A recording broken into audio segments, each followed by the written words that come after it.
Hi everyone, Amanda here from the Archer and Olive Ambassador team. In this video, I'm going to be showing you how to start a creative routine in your journals that you can actually follow by starting a daily journal.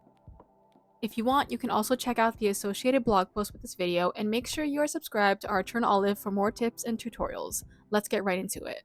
For supplies, you're going to need a journal. For this one, I am using the Archer and Olive A5 dotted journal.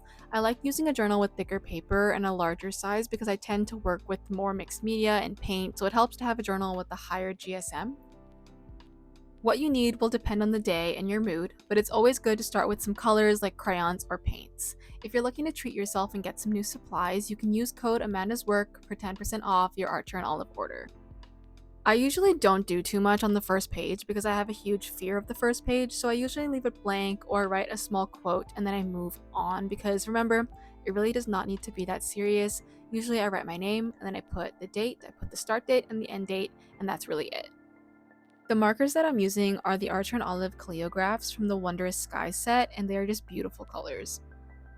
I hope you like them as much as I do because you will be seeing them a lot in this video. One of the most important things to remember when doing a daily journal is that you are striving for progress and not perfection. There really is no requirements for this journal, you just need to show up and make something. It does not have to be good or anything, it just has to exist. This here is a date stamp that is truly optional, but I like to use it because it adds a little bit of nostalgia to my pages and it's easier than writing things out. Now, this is just me being picky, but I always like to skip the first pages here and there because, like I said, I have a fear of the first page. So here I'm just doing a quick little quote page, just adding in the word progress because, once again, this journal is all about progress over perfection. I think the main thing about daily art journaling is your mentality with it. If you go in with the mentality that you're here to make mistakes, you'll end up making stuff that you really like. As if you went in with this mentality of perfection, you're going to be frustrated your whole time doing it. I truly like this idea of having progress at the start of my journal so that every time I open up this book, I can see the word progress and remind myself that this is what this daily journal is for. It's to make progress. Daily journaling is all about making mistakes, and once you learn that that is a superpower, you will create so much beautiful stuff. So now we are here in our journals. Now all you need to remember is that all you need to do each day is make a page. It really does not need to mean that much. You can spend 5 minutes on it or you can spend the whole day on it. It is really up to you. Some days when I'm really inspired, I will spend hours on a page. Other times I will do a 5 minute page and leave it because I'm not in the mood. The goal really is to just get something on the page and maybe it will help spark inspiration for future projects. For this page here, it's the first of the year. I usually don't want to put such huge expectations on it. So I usually just write a little letter to the new year that's coming and I write a little note for myself. I'm using a calligraph here and it's very simple, just one page, easy, done. And we can move on to the next page. Now, here is an example of a page where I'll spend a little bit more time doing it because I'm painting, and paint obviously takes a little bit more time to dry, but also just sometimes you want to spend more time on your pages. This is just a little extra thing, but if you want to, you can use some masking tape to tape off your page just to add a little border to it. It really helps to just keep things a little bit clean, and it just helps to, make it be a little bit extra, a little bit more polished so that later on when you're finished and you pull off all the tape, it just gives you a really nice clean border in your journal.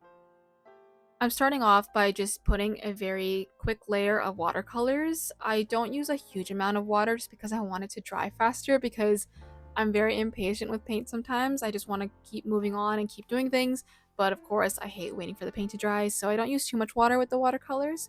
And I'm just adding layers and layers. Here I'm using some crayons and I'm just messing around doodling on the page. In my own art practice, my daily journal is kind of the first base for things. I'll start by just working through ideas on there, and then later on, sometimes these ideas turn into bigger paintings, they turn into postcards, turn into sticker ideas. So I like to use my daily journal as a way to just start an idea and then maybe work more and more with it and make progress with it. And remember that you don't need to make pages like this every day. Some days I just write about my day very quickly. I'll glue in a ticket stub if I went someplace. You don't really need to draw, paint, do these big things every day. It really is up to your own creativity and mood about what you're going to make each day. And like I said before, I like to add the date on my pages just for a sense of nostalgia. I use a date stamp, but you can also just write it in if you don't have a date stamp. This one here is another quick and chill way to just do some writing in your journal. I'm doing a vibes list for 2026. It's the new year. We're doing planning. I'm just writing out some of the moods that I want to be in, some of the vibes that I want to manifest for this year. And this one's just a very easy way to do some simple journaling.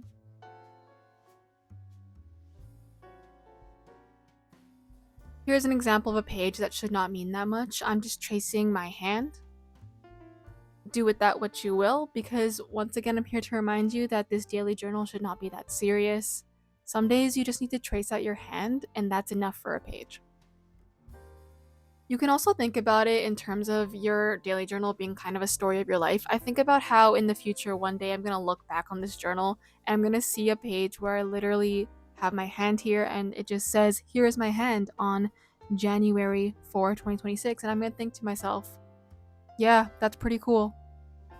A lot of the time, I used to be very fearful of ruining my pages, ruining my journals, because I would have really great things that I liked being right beside a page that I absolutely hate.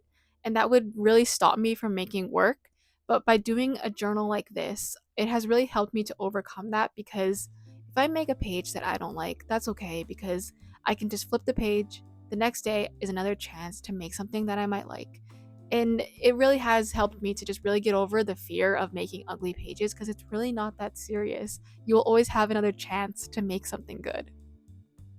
Some days I also like to just make some very simple mind mapping pages. Here's a page where I just did some goals for the new year. Very simple goals, because it's hard for me to follow goals, but sometimes you need to just list out your goals in a way that is easy for you to see, that you can remind yourself when you look back on them. So that's what this page is all about. Sometimes I've made giant to-do lists and I'll cross them off throughout the day so that I can feel accomplished when I finish my tasks. Other times I've even made grocery lists so that I don't forget what I need to get. If you need some help with ideas, do not worry. I have a printable that you can download that has a huge list of ideas for your journal, along with a monthly calendar that you can use to plan out your journaling pages. Now, here is the last idea that I have to share with you. It's just another kind of painting illustration page because, like I said, these journals hold paint really well, so you might as well add some paint in there if you have some. I'm truly someone who will love to add color whenever I can, so of course I'm going to add some more paint. This here is some watercolor, and then I'm just using that to get a background started. And then I'm also going to paint in a quick border here with some acrylic paint just to add a nice frame to it and keep things clean, because why not? I find that having a dotted journal for this can really help because it's a lot easier when sketching things out compared to using a blank journal, for example, but it really is personal preference. I've been practicing with both to see which one I really like. I don't really have a definitive preference yet, but I'll let you know in the future if I find out. And now I'm just drawing in a little fish kind of picture here, and it really can just be whatever you want. But I love doing pages like this because it's like you get to practice a little bit of sketching, a little bit of sketchbook work, and then you can also do some writing to accompany it. And it's a very easy page to do because you're not spending hours and hours on this. It's something that maybe you could spend 1 hour on and get something that could be a great idea for later. I'm just using a variety of acrylic paint here and a tiny brush to just add some color here, kind of wherever I feel is the greatest. It's not really planned for me, it's more of how I'm feeling in the moment. I find that if you plan things out too much or if you think about things too much, you don't end up getting the result you want. So, pages like these, keep it really free, keep it pretty open, and you'll get some really cool results that you might have not expected.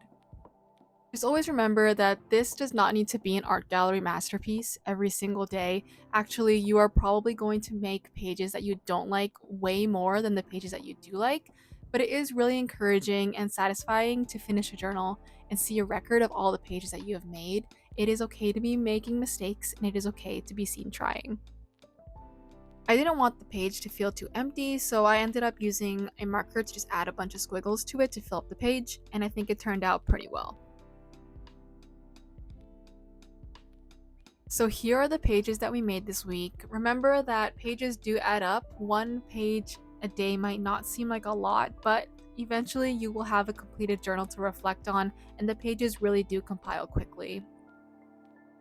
If you need more ideas for your own journals, I have a printable that you can check out, which includes a calendar to plan out your month and a list of ideas to keep you creating.